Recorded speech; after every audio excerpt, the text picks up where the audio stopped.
জগন্নাথ বিশ্ববিদ্যালয়ের যদি আপনি সমস্যা বিবেচনা করেন, তা জগন্নাথ বিশ্ববিদ্যালয়ের সমস্যার শেষ নাই।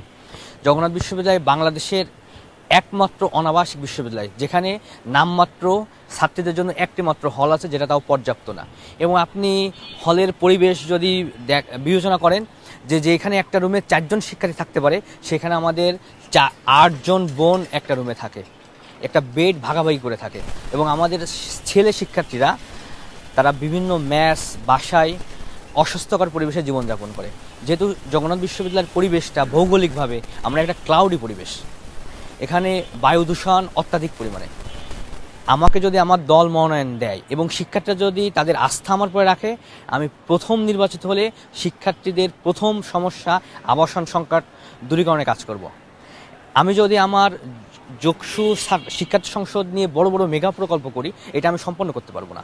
আমার 1 বছরের মধ্যে যে প্রকল্পগুলো আমি সম্পন্ন করতে পারবো, শিক্ষার্থীদের ছোট ছোট ওই প্রকল্পগুলো নির্ধারণ করব এবং সম্পন্ন করার সর্বোচ্চ চেষ্টা করব।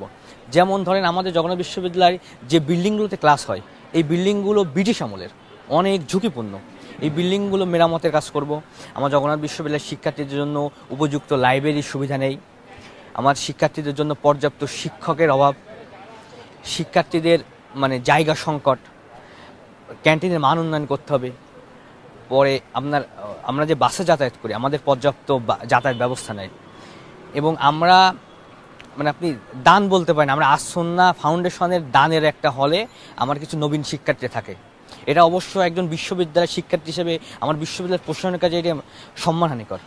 আমি অবশ্য চাইবো আমার বিশ্ববিদ্যালয়ের নিজস্ব উদ্যোগে আমার শিক্ষার্থীর জন্য এই আবাসন ব্যবস্থা করুক। এই বিষয়গুলো নিয়ে আমি কাজ করার চেষ্টা করব।